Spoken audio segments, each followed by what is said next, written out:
everyone, Therese here. Welcome to this week's Karma Cards. How are you enjoying the break? When I say the break, I'm talking about the break from active forward momentum energy. Are you enjoying it, or is it just like get this over with already? Because we're still inside the final retrograde window. That means we're looking at Mercury, Uranus, and Mars. Now, all of these are starting to move into the direct position. So Mars will go direct tomorrow on January 12th. Then on the 18th, Mercury will go direct. And on the 22nd, Uranus will go direct. And so as you can see, like as we get closer and closer to the end of January, that's when we start getting that feeling of things moving forward in our lives. But right now, we're still in vacation mode, if you will. And so you might find that you don't have as much energy as you normally do, or maybe your sense of direction is a little confused, like that you just can't quite be decisive and pick a direction. That has to do with this internalized energy, which is really about reflection, right? Right now is a time of reflection and contemplation. We're meant to look at things, review how things are going. It's like we're getting a really long opportunity to look back at our life over the last year and maybe the last few years and just see, are things going the way I intended them to go? What's gone off course, and what course do I want it to go on moving forward? It's also a great time to reflect on your values. Like, what is it that you truly value? Because when we know our values, we can more easily align to them, which gives us a sense of contentment. When we are out of alignment with what we value, this is when we start to experience things like anxiety and depression, because there's just this sense that we did something wrong. And even though you may not have done anything wrong, when you're out of alignment with what you truly value, that's kind of the general sensation you have, that you've done something wrong, or you're not the person you thought you were. Those are the feelings that come up, which can create the anxiety and even depression. So this is a great period to reflect on what you value. And what you value is very closely related to your true essence. It's a point at which you can start to identify your own true essence. Here's what's interesting is we don't always consciously live our true essence. In fact, we can be out of alignment with our true essence and build up entire personalities that are different from our true essence. And, this goes deep into the ideas of uncovering trauma and healing it and shadow work and looking back at your own coping mechanisms. All of these things sort of add up, and based on how okay or not okay it was for you to be who you truly are, you had to develop protections and coping and personality modifications in order to sort of mold yourself into a person that would feel safe, whether it was in the family structure or in a societal structure. That's what we do, right? So when we get in touch with our values, we can start to tap into our true essence.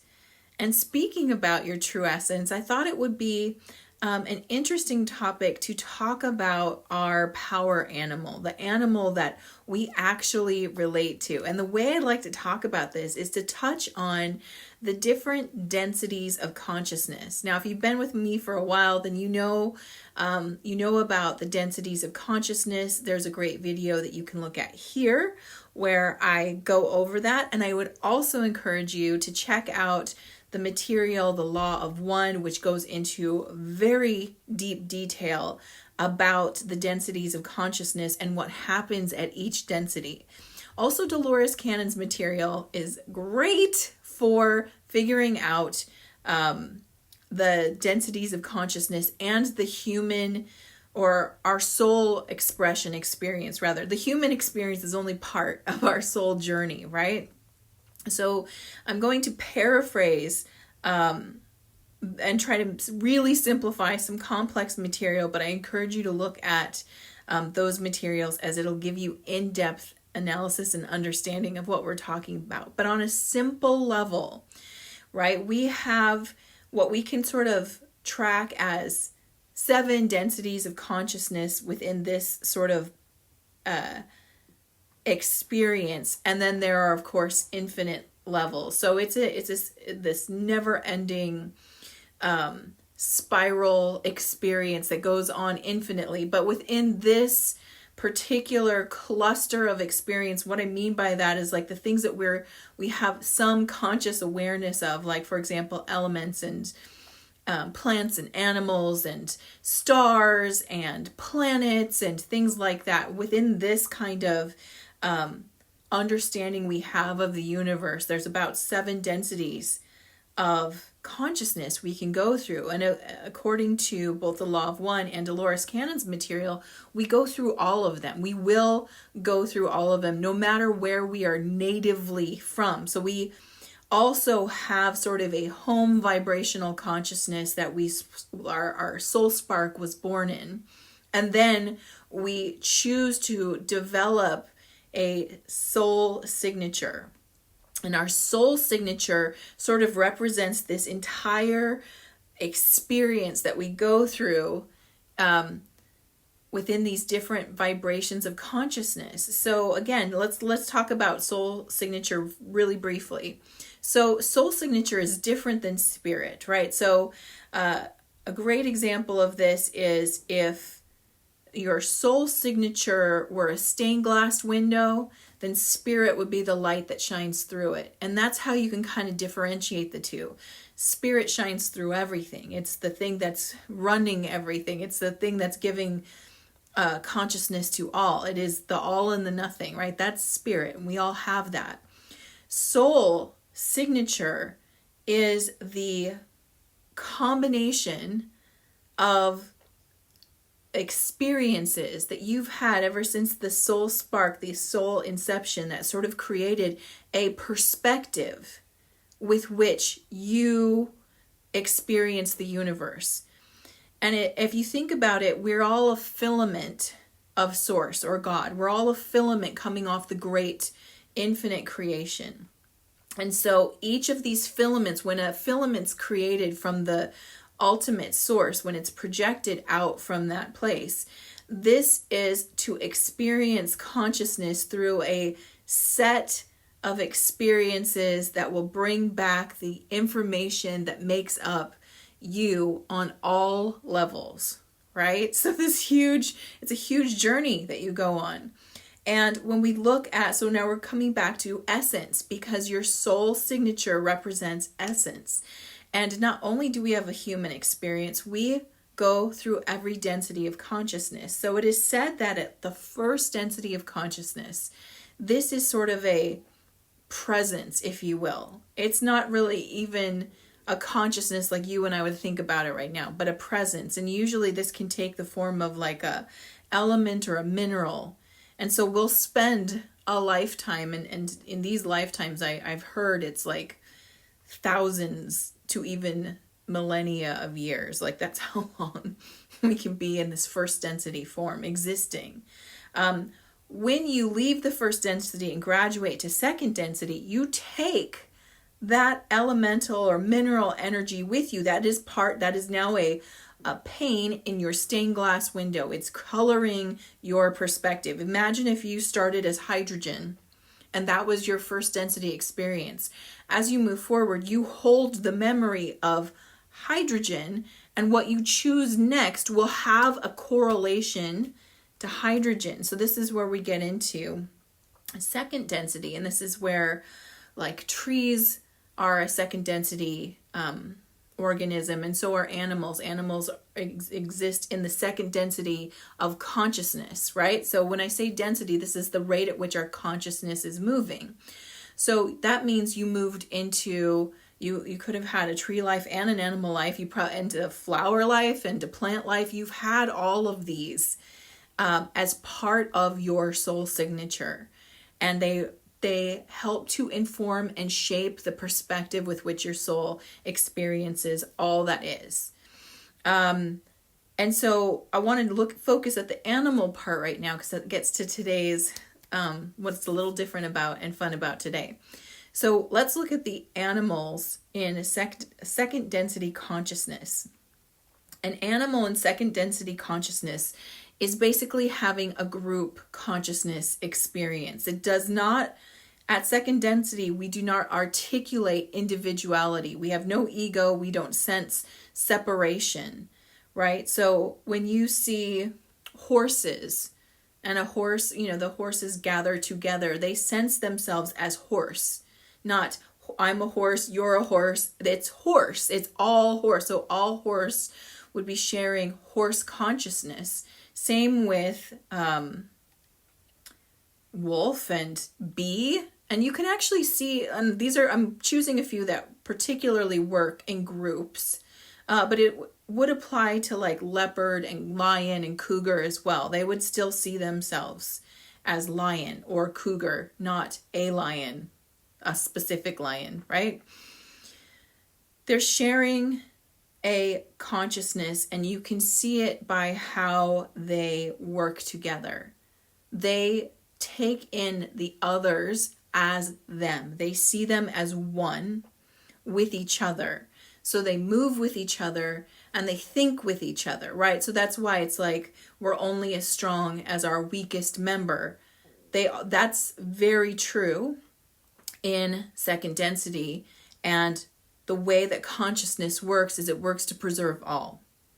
It's working to preserve the whole, and that's the idea of the communication. When one's hurt, they're all hurt. When one's strong, they're all strong, right? So when one is lost, they all feel the loss. That's where we come from, and we have a soul signature connected to a specific animal, and this becomes what's known as the power animal. This is not the same as animal messengers or animal totems. Our power animal is a part of us. It's part of our own individual makeup. And when we've come from that second density consciousness, we retain information, gifts, skills, shortcomings, understandings from that group, from that animal second density group. Now, animals do transition to third density, and third density is where we experience individuality and ego and a sense of self. And that's where most of humanity starts. That's where all humanity starts from, is this third density individuated experience. And the irony is that we move back to group consciousness at fourth density, but with a very different take on it than second density. But this means that second density consciousness and fourth density consciousness are very closely related with one small shift. And yet it's the biggest reason we incarnate into third density. At third density, we experience free will. And that free will experience, it goes through all the densities, but we truly latch on and understand it at third density. And that's why third density is called the choice, because now we have a conscious awareness of, wait, I'm me. I make different choices maybe than that one over there, that human over there. Now from this place, we get to authentically decide whether we want to take on that sense of unity or oneness, that group consciousness again, or if we'd rather go at it alone and see ourselves as separate and individual. That's a big choice in third density when we come to the end of it, because it takes us on two different journeys back to source. One being easier, more positive, and more of a what you might call a enlightened or happier experience. The other one has a different type of enlightenment, and the journey's harder because you are activating separation and therefore feel like you're very alone. But I want to go back to your power animal, your soul essence, and your values, because when you recognize that you are carrying information from other lifetimes that were non-human, this can actually give you more of a clear picture of your truest self. Your truest self. So again, like I said, we carry information from past lives that were human as well as non-human, and all have valuable input and can help you feel in alignment and truly authentic with yourself. When that comes about, again, you step deeper into your sense of sovereignty. Going back to what I was saying about the fact that a lot of us are out of alignment with our true self because we had to build a self that was sort of felt safer to be in this world for, like I said, a myriad of reasons. So it's not just one, it's multiple things happen where we sort of shut parts of ourselves down and create or compel ourselves to behave in other ways so that it was more socially acceptable in different levels. But that means we also sort of leave behind or even reject to some degree our true self essence. And our true self essence is where our power animal lives. So your power animal is coming from your second density experience of animal, whatever animal family that you're connected to, and you bring that in. What's really interesting is you take the gifts of that particular animal, and they're actually part of your strengths as well as their weakness or shortcomings, and whatever they're here to teach or their medicine. What's really interesting is that you'll find you have a natural affinity with this animal. That doesn't necessarily mean, though, that it's an animal you like. And especially if you have not done the self-acceptance work or the personal growth work. So if we're new on a personal growth work journey or we haven't stepped on it yet, our power animal might be something that we find disappointing, upsetting, and we actually want to reject it. Very different from an animal that we feel a fondness towards. An animal we can feel a fondness towards tends to be more of a messenger animal or an animal totem. Someone who's sort of here to assist you on your journey, but not necessarily connected to you at the soul level like a power animal. They still have a soul connection, but it's a soul connection like a spirit guide would have versus this is part of you. So the tricky part becomes, how do we identify our power animal? And again, part of the work is getting in touch with parts of yourself that were shut off. And that requires shadow work, because the more we can sort of get in touch with what was deactivated in us, it gets us closer to feeling the connection to our power animal. Other ways you can do this is you can look for power animal meditations, which can allow you to sort of visualize or call them in. And I highly recommend that if you feel ready for it. If not, simply learning to sort of see traits in yourself that are natural to you, not the traits that you use when someone else is around, but the traits that you have when you think no one is looking. These are the traits that I would try to pay attention to and track, and sort of see if you could write it down and notice what animals feel similar to this. I think that finding your spirit power animal is something that I would approach slowly and go on a journey about. I know me, and I have a tendency to want to know the answer now and really lock into something, but I find that if I trust the subconscious mind and if I allow myself to just observe more, then I get a true answer, and it might be one that really surprises you. Like, there are so many different species that belong under the house of, the label of animal, that there's truly no, it's not like everyone's either wolf, eagle, or bear, or dolphin, or whatever. There's those quizzes you can take saying, which one are you? No, it's broader than that and more minute. But that information, if you want to look for it, can be very powerful for you, because then you can draw on the animal grouping strength and be in communication with the oversoul of that animal. Because again, it's second density. They're working as one collective consciousness, which is another way of saying an oversoul. And that oversoul is always present and always able to be communicated with. And so as you get closer into contact with those essences that are true to you, you can also begin to open up contact to the oversoul of the animal with which you share experience. But I thought for today, instead of doing karma cards, we could do a pick a card reading. And what I'm going to be using is the Medicine Cards deck. This is a beautiful deck.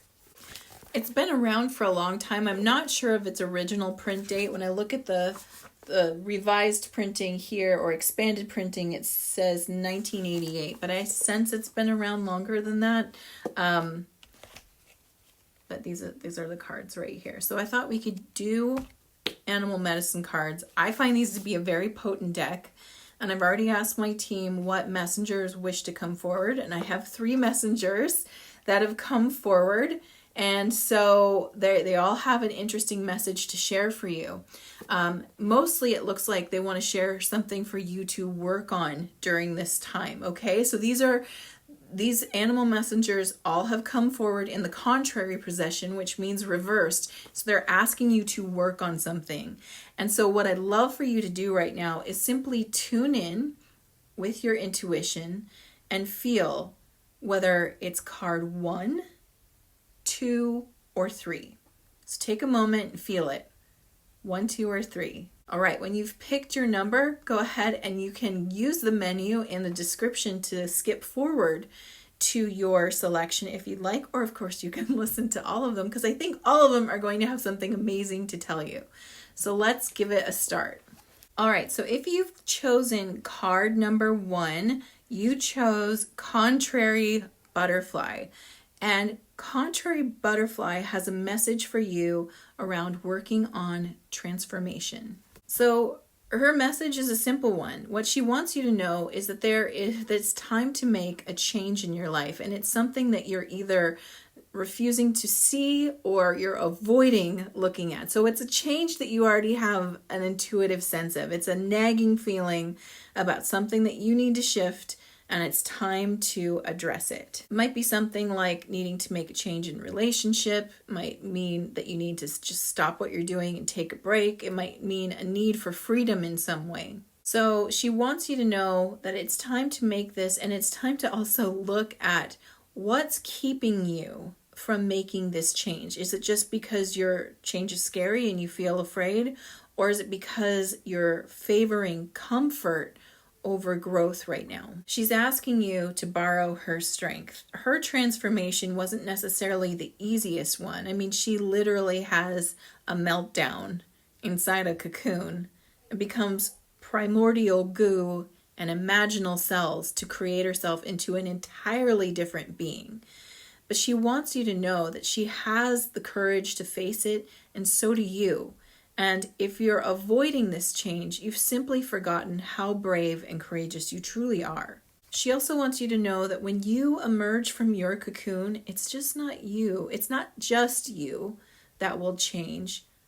Your world is going to change. How could it not? You're going to be a different person on the other side of this change, with a different perspective, and a different perspective allows you to see the things in the world that your current perspective is missing. Also, she asks you to consider, what is it that you're calling in right now? What is a big thing? Do you have a goal? Do you have something that you're focused on bringing into your life at this time?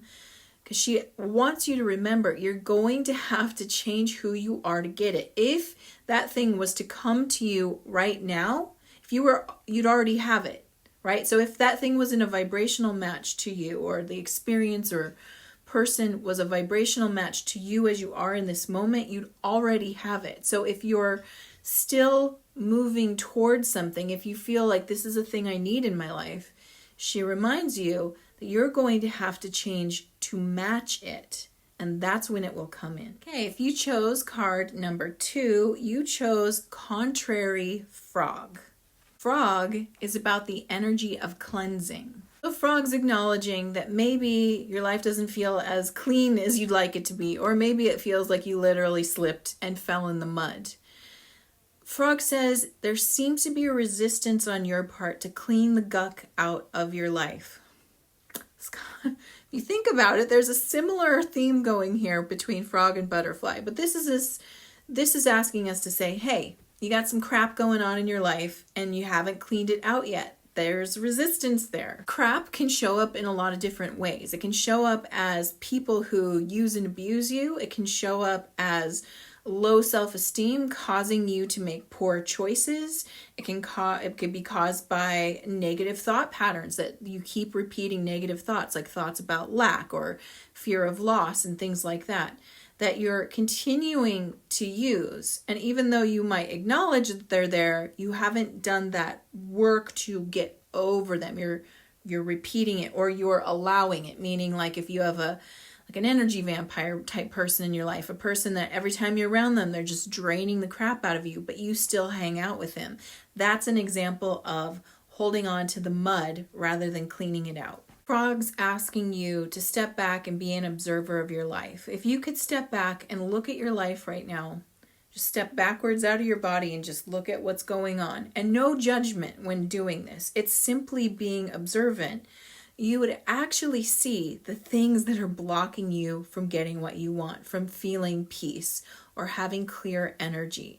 It would become abundantly clear just by stepping back rather than judging it. It can also be a sign when you get contrary frog that there is overwhelm or feeling backed up or waterlogged, like things have just gotten over the top for you. When you get this card and that's the resonating feeling, like overwhelm or things are logged up on you, it's a sign to, again, step out of it and take a break. Step back from the situation and look at it from a distance, allowing yourself reprieve from what's going on. It can also mean that you have oversaturated yourself in a certain area of your life, that maybe you've closed the aperture of your focus a little too tightly and you're only focusing on one thing and it's overwhelming you. It's sort of creating a logjam in your life of this is all I can see.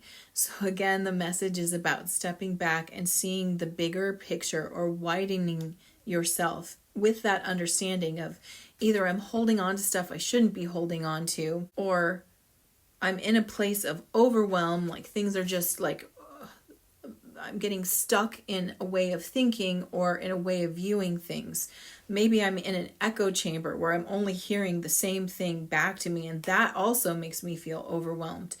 The idea here is, in order to clear or cleanse this from your life, you're going to step backwards to take a look at it from the outside without judgment, but with the intent of seeing it clearly now. Goal at this time is to give yourself the time and space out of that situation, out of that point of view, out of that murky or negative vibration, so that you can see it. So it's not so much about taking action, but about observation from a more objective point of view, one that's not condemning or even approving, but simply observing. Giving yourself that time and space will allow you to feel in touch with your higher self and fill your spirit up, allowing you to have the energy and the clarity to easily face what's in front of you and maybe even clean out things that don't need to be there anymore. And if you chose card number 3, you chose contrary alligator. I only make that face because he's kind of a spooky dude. But alligator is about integration. If you're getting contrary alligator, he wants to let you know with his creepy little smile that it's time to laugh in the face of what's causing you conflict or strife. You know, there's a saying, it's like the way you beat the devil is to laugh in his face. It's like, and the devil represents fear, which is false evidence appearing real, right? So when you can laugh in the face of what's causing you pain, you literally sort of shatter the illusion that it has any control over you in the first place. Gator also wants you to know not to fall victim to quick fixes or schemes. So the problems that we face, that when we laugh in the face of them, it's not about ha ha ha ha, I don't have to deal with this. It's about ha ha ha, you have no power over me. That's funny that you think you can scare me. I don't consent to being scared. Therefore, I laugh. It doesn't mean, however, that we're trying to find the easy way out. Can't cure a gaping wound with a Band-Aid, right? That's not the right approach to things in life. It's going to require what the other two animal messengers, and they all came forward together at the same time. They pulled, the cards pulled 3 at a time in this position. And so they really are working together. So it's about the willingness to change, to clear the muck out of your life, to step back and be an observer, to laugh off anything that's causing you hardship, and recognizing that the only way for this to clear from my path is to clean it up directly, right? So we want to treat the problem with the correct solution, not an easy fix, because the easy fixes cause infection, right? So if you think about the gross metaphor of a gaping wound and slapping a Band-Aid on it, you and I both know that's not going to help. That thing's going to become infected and much worse. So the problem only increases when we try to find a fast fix. The real way out is to simply recognize the situation has no more power over you than what you gave it. And as soon as you realize that, you claim the power back, you thank it for what it's showing you, and then you take the small action steps that you need to take to clear the situation up. This is also a reminder with Contrary Alligator to pay attention to your own thinking. Are you being too harsh or judgmental in your thinking? This includes with others, but most importantly, and the systemic part, is within yourself. So if you find that you have a tendency to be judgmental, I think that's pretty much everyone. I mean, we all have judgment. It's necessary for some things, but it often gets overused. But if you find yourself being in a more judgmental period, we want to pay the most attention to how we're talking to ourselves, because what we give ourselves, we will give to other people. So if you find that you are just being the worst critic in your mind right now, it's time to give that critic the pink slip and tell it to go buzz off for a while, and really call in that compassion. And again, simply laugh at it, right? It's so easy. This thing about judgment and criticism is such a vicious circle, because it's like you find yourself being critical or judging, and then you're like, oh, I'm judging myself. Gosh darn it. Why do I judge? Like, now I can't believe I'm judging myself. And you can hear it just keeps going. So we've got to utilize our power here, and the power is to laugh at it. So when you catch yourself being harsh with yourself, you can be like, oh, Therese, or oh, myself. There you go again. Okay. Here you go, critic. Here's the pink slip. I'm going to now practice compassion and gentleness with myself, because I deserve that. And I know that that is actually going to help me move through this faster than having a noisy critic in my head. So with that, let me know what you got. What animal messenger came through for you? 1, 2, or 3. Pop it in the comments below. Let me know. I'm curious which was resonant for you, and did the message relate? Do you feel that? Of course, like I said, these 3 came together, so they definitely work together, and it's a whole story if you really look at it. In this time where we're being given a chance to reflect and take a break, lean into that even more. Use some of the messages that were here for you today as an approach to dealing with it, and get ready, because the end of January is going to feel like the beginning of the true new year. And with that, I'm sending you so much love. Mwah.